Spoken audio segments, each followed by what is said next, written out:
नमस्कार दोस्तों। स्वागत है आपका हमारे YouTube channel MS world story में। अगर आप YouTube पर नए हो तो चैनल को सब्सक्राइब कर लीजिए और बेल आइकॉन को प्रेस कर लीजिए ताकि ये आने वाली वीडियो की नोटिफिकेशन आपको सबसे पहले मिलती रहे।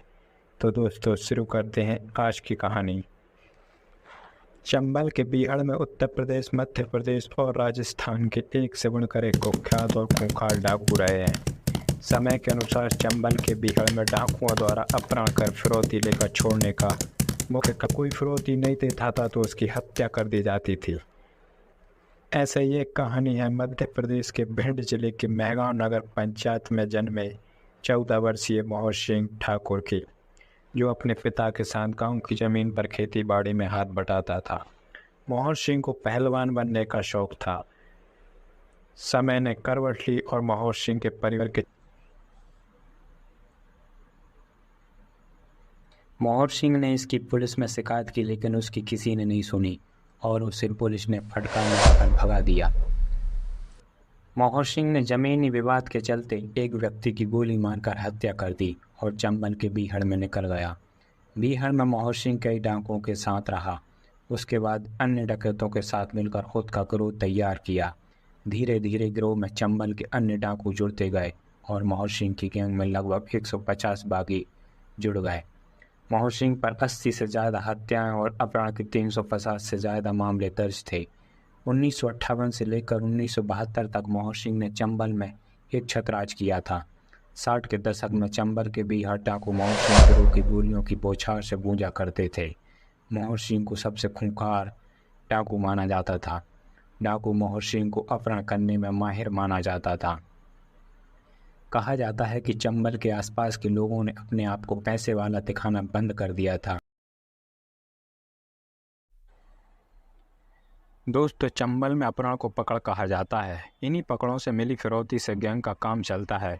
मोहर सिंह इस काम में माहिर था और 1965 में उसने एक ऐसी घटना को अंजाम दिया जिसने देश विदेश में उसका नाम पहुंचा दिया। उस दौर में अधिकतर अपहरण चंबल के आसपास के इलाकों और शहरों में होते थे, लेकिन उस साल मोहर सिंह ने ठानी कि क्यों न दिल्ली की मोटी आसामी पर हाथ मारा जाए। दिल्ली में मूर्तियों का एक नामी व्यापारी हुआ करता था जिसका असली धंधा मूर्तियों की तस्करी से चलता था।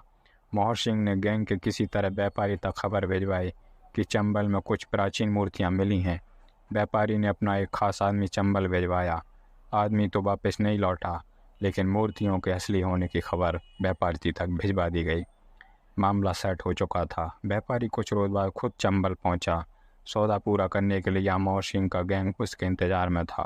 मौका मिलते ही उन्हें उसको अगवा कर लिया। व्यापारी का संभ्रांत समाज में बड़ा नाम था, इसलिए सरकार तुरंत हरकत में आई। तीनों राज्यों की पुलिस दौड़ाई गई, लेकिन ना ही मोहर सिंह हाथ आया ना व्यापारी। अंत में मजबूरन व्यापारी को फिरौती चुकानी पड़ी। यह रकम कितनी थी, इसको लेकर अलग अलग अनुमान लगाते हैं। कोई कहता है 50 लाख तो कोई 26 लाख बताता था। असलियत जो भी इतना पक्का था कि चंबल के इतिहास में सबसे बड़ा फिरौती थी। मोहर सिंह के गैंग पर 250 से ज़्यादा अपहरण और 85 कत्ल के मामले दर्ज थे। कुल 76 बार उसका पुलिस से सामना हुआ था, लेकिन हर बार वो सच निकला था। 1970 आते आते मोहर सिंह पुलिस के लिए इतना बड़ा सरदर्द बन चुका था कि उसके सिर पर 3 लाख का नाम रख दिया गया था।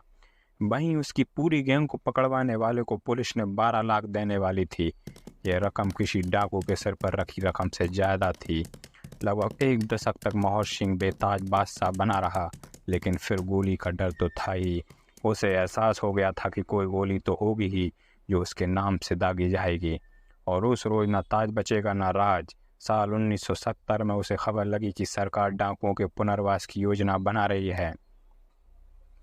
1960 के आसपास विनोबा भावे ने चंबल के डाकुओं को मुख्य धारा में लाने की पहल की, लेकिन जल्द ही वो पहल ठंडी पड़ गई। 1970 में जयप्रकाश नारायण ने एक बार फिर इस पहल को जिंदा किया। आउटलुक पत्रिका में पत्रकार जीवन प्रकाश शर्मा के लेख से इस बात एक किस्सा मिला था। लेख के अनुसार जेपी डाकुओं का समर्पण कर उन्हें मुख्य धारा में शामिल करने की स्कीम लेकर इंदिरा से मिलने गए। तब इंदिरा ने उनसे कहा था कि वो केवल तभी तैयार होंगी जब मोहर सिंह हथियार डालने की राजी होगा। सरकार की इस पहल पर 1972 में मोहर सिंह उर्फ गैंग समर्पण के राजी हो गए। अप्रैल के पहले हफ्ते में मध्य प्रदेश के मोरौना से कुछ 30 किलोमीटर दूर धुरेरा नाम के गांव को खाली कराया। अगले कुछ दिनों में चंबल के 200 डाकू यहाँ इकट्ठे हुए और 14 अप्रैल के रोज जयप्रकाश नारायण के सामने मोहर सिंह और उसकी गैंग और कुछ अन्य छोटी मोटी गिरोह ने आत्मसमर्पण कर दिया। इस दौरान वे सब गांधी की जय, जेपी की जय के नारे लगा रहे थे। सरेंडर के बाद मोहर सिंह और बाकी डाकुओं को ग्वालियर जेल लाया गया।